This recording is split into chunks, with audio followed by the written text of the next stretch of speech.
Let's talk about what we really want.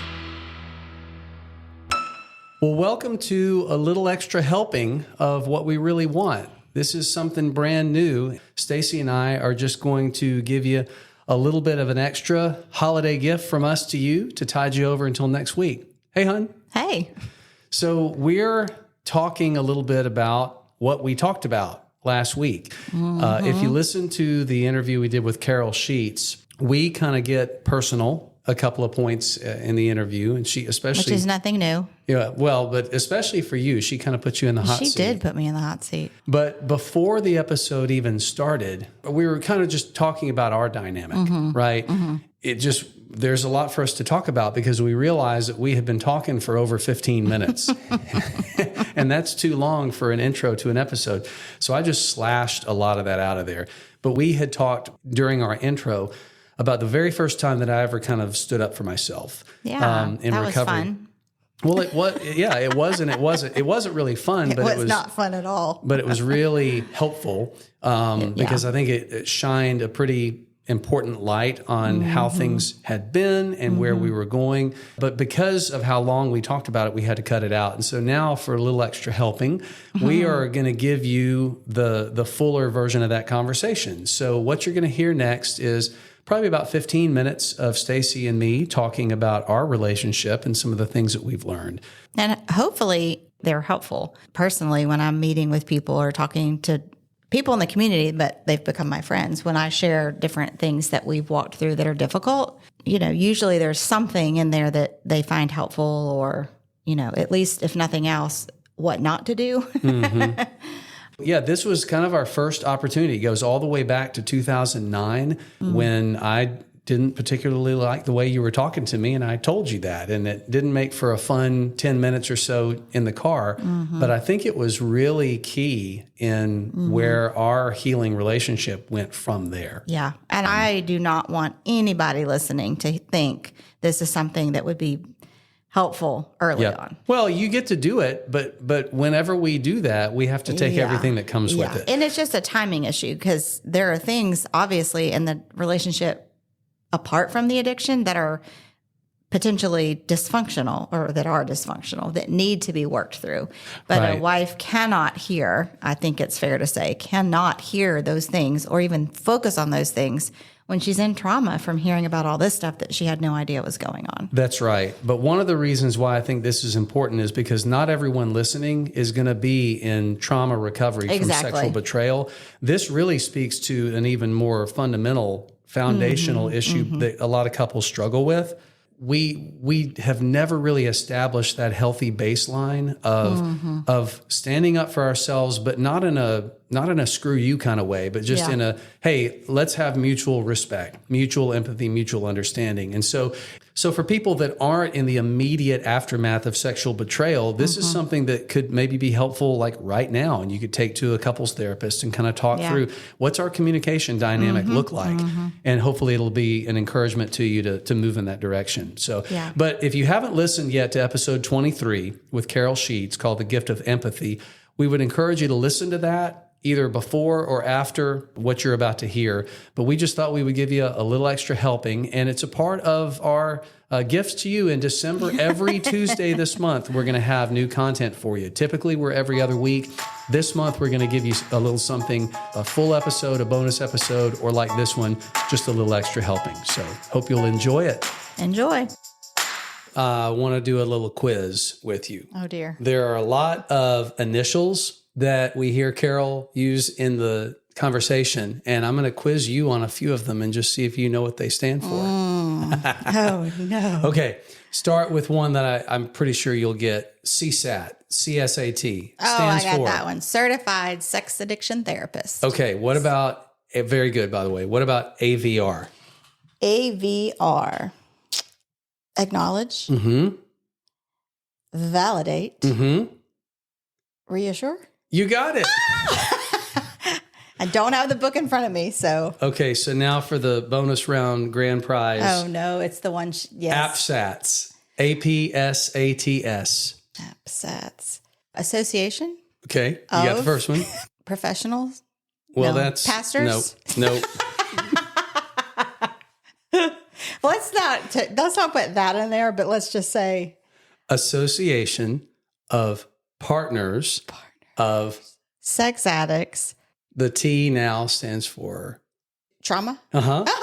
Specialists. So put all that together, and we've got APSAT stands for Association of Partners of Sex Addicts Trauma Specialists, which just rolls off the tongue. That's just too much. But this is it's a nonprofit group that focuses on training and certification for people who want to work with partners of sex addicts. And Barbara Steffens, who is referenced in the conversation a couple of times, founded it in 2011. So PSAP is the pastoral. PSAP is the pastoral version of CSAP. Yeah. Basically, that's a simple way of putting it. Pastoral sex addiction professional. So, so you're going to hear a lot of initials, and we didn't want you to be confused because some of them we actually flesh those out and say what they are, and some of them we don't. So, just a little pop quiz. And you did fantastic. Between you and Carol, you put me on the spot. If I wasn't looking at it on my phone, I wouldn't have been able to say it either. Okay, that makes me feel better. One of the things, though, that we also talked about was the importance of empathy. I mean, this episode's called The Gift of Empathy, and how important it is for betraying partners to practice and experience and show empathy towards their spouse, their partner that they've hurt. Mm-hmm. And some stuff that first off, Carol released a book in 2019 called Help Her Heal. And it was an empathy workbook for partners of sex addicts to help their partners heal. And she does such a good job of explaining to men. This book is written to men. We know that it's not only men who betray their partners. Women do that too. But this book was primarily written for a male audience. She does a great job of helping men understand this is what your partner is going through. And sometimes I've talked to men who have been working on that workbook, and they really feel a lot of shame coming up because it's just bubbling up some of their own things. It's hard for them to hang on to themselves and to be able to show empathy because they're battling shame in their own minds. And one of the things that Carol says is that early in the process, the betraying partner has to do the bulk of the work. Mm-hmm. And that always makes people say, hey, wait a minute, don't both partners have work to do? And they do. And we talk about how this is not forever. The empathy says that right now, while you are regulating from the shock and the trauma that this has caused, I've got to really show up and I've got to take some of the hits, really. Right. And I think it's important for people who have, even out of their own brokenness and even out of their own trauma, which needs to be understood, needs to be explored, have done these horrible things, we've got to recognize that empathy for our spouse means that we do take some of those early hits. Right. Because I would imagine most couples who have this in their story probably had some brokenness, dysfunction, unhealthy habits separate from the sexual betrayal, because we're human. And so when we first get into recovery, when this all comes out, I can imagine that it would be really hard for the betraying partner to take everything, like all the hits, basically, like you said, because without getting defensive, without being defensive, shutting down. Because even you never, ever, ever suggested one time that I had any responsibility in your choices. But I know there were ways we functioned and things that I would say that certainly didn't make you feel safe and protected. And, I'm not saying it gave you an excuse. You wouldn't say it either. But I just can understand that it would be really hard because there's a lot more also to work through than this is enough. The betrayal is enough, but there is more to work through. But we can't even see it in the early days. We just can't. Right. See straight. And when do we move from what you just called the early days into latter phases where now the partner who has done the betraying actually gets to speak up for themselves? Yeah. Right. Because we ask her about that. And there's a story from our own recovery of kind of when that transition started to happen. Mm-hmm. About 9 or 10 months into my recovery, I was at work. And something happened that just was connected to past acting out. Didn't do anything wrong, didn't do anything new, but just something had kind of come up for me as an emotional trigger. And I knew that I needed to tell you about it. And so as soon as I got off work, came home, every intention to tell you, but you were like, hey, can you get changed real quick? We got to go run an errand. So wasn't going to tell you while I was changing, got changed. We got in the car, we were driving. And I don't remember exactly why, but you were in kind of a not great mood. And some of the way that you were talking to me was hitting me as you were being kind of snippy. And I was not liking that at all. And I said, I don't like the way you're talking to me right now. Oh, no, you did not. Well, you didn't say that. I did not say that. But out of my peripheral, I could see your back arch. And it was kind of one of those, oh, hell no postures. Yeah. And you said, oh, I'm sorry. I'm sorry you don't like the way I'm talking to you. I mean, after you around on me for all those years and just kind of laid into me. Yeah. And God gave me, it had to be God, gave me this calm. And I just said, you're right. And you'll always be right until you do to me what I did to you. Like you will always have that card to play of saying, I've hurt you. You've hurt me in this way that I've never hurt you. And you'll be right about that. But my question is that what you want to do? And so then I told you the thing that I wanted and needed to tell you. And I said, I was responsible to tell you that regardless, but you need to know that the way you were talking to me made me not want to tell you. And it was really, really quiet in the car for a couple of minutes. And I didn't know if you were just over there plotting my assassination or if you were thinking about it, but you were thinking about it. Yeah. Well, a couple of things. Some of you listening may feel prickly because it was quite a prickly moment. First of all, I was furious, that you would say, I don't like the way you're talking to me. I don't like the way you're talking to me. Like, after all I've forgiven. Yeah, right? It's like my brain was just kind of thinking, I mean, these things should be small to you and you just let them go. But the more I thought about it, the more I realized that it's true. I can always throw that back in your face. And as mad as I was that you said it, it's like I knew that was the truth. And I don't think I was overly humble in the moment, but I did. It was a game changer for me. I really think I started at least to try to shift the way that I responded. And really, honestly, just to say, when you say things, just to say, you know what? I'm having that moment. It's really hard for me right now to hear you say that. It's like too soon, but how you got to be able to say when you're frustrated. Well, and you said a minute ago, like, why can't you just let that go? And that is an option that I have. But if I also don't have the option of speaking up for myself, then letting it go really isn't a choice. It's a requirement. And so I'm not really free in that moment. And might I point out, excuse me for interrupting you, you letting it go is kind of part of the problem prior to all this blowing up, because you didn't always show up, and because you didn't want to upset me and all the stuff. Well, I also didn't let it go. I just avoided engaging with you. Right. And so and she says in the interview, conflict paves the way for empathy. Yeah. Because if we don't ever have a context of conflict, then we're never going to have an opportunity to show empathy. Right. That can really lower the temperature of that conflict. Which I always hate. Sometimes I just get this feeling when you're about to tell that story, and there's so many stories of how I reacted to you that weren't exactly beautiful. But at the same time, it's like just hearing her say that was very comforting and freeing to know, it is through conflict that we learn and grow. And so one other thing I wanted to say, though, that I think we did talk about that day is how when you said, how I reacted, you just needed me to know it made you, didn't make you, but like it created this environment where you didn't want to tell me. And I didn't like that because I'm like, well, now I feel like I'm responsible to say things in a way that don't trigger you or don't make you want to not tell me, or because we do not want to be hurt again. And so I know people have asked me about that. So I just want to be clear. It's okay that it put him in a position, or I don't take blame for it, but like, it's okay that it made him not want to feel like telling me.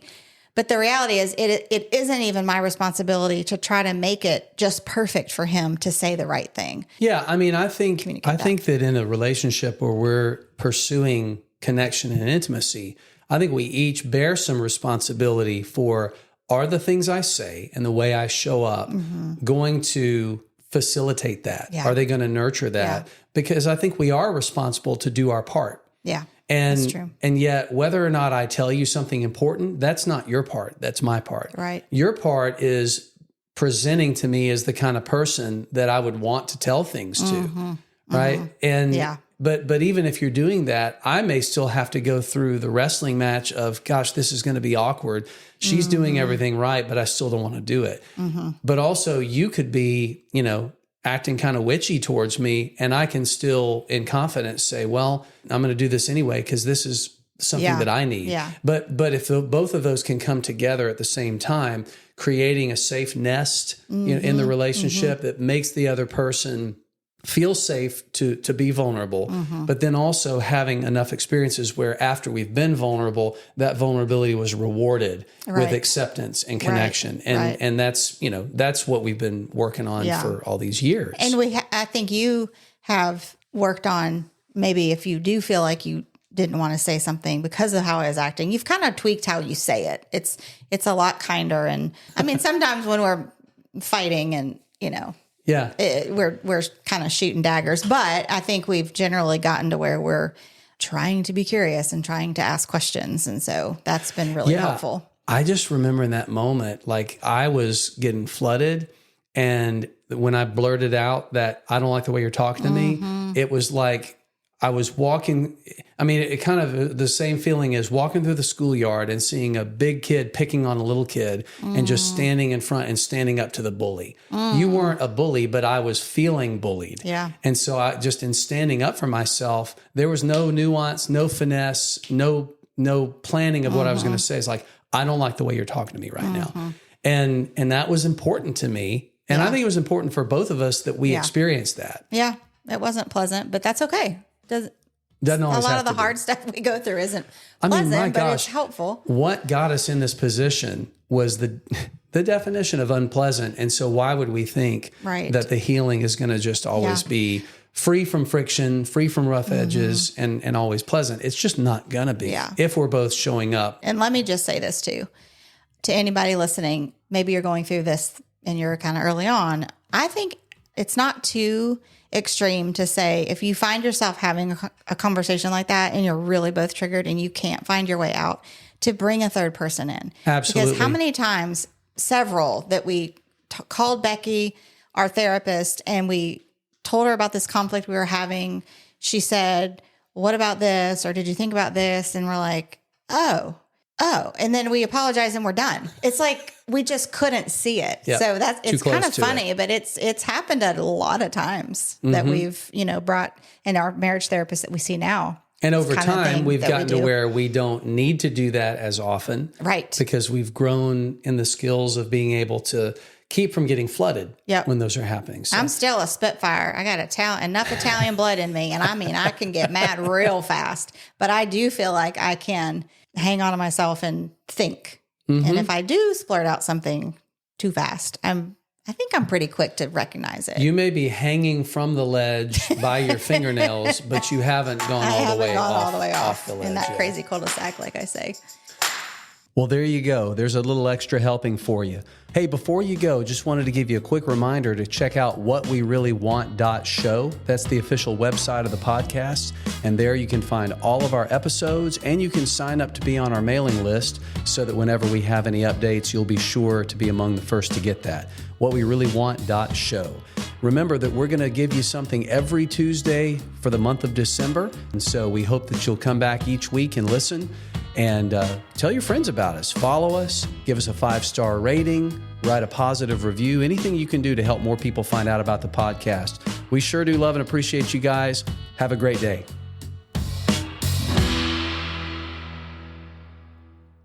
We'd love to hear from you. If you have questions, feedback, topics you'd like to hear us talk about on the show, click the Send Us a Message link in the show notes of any episode.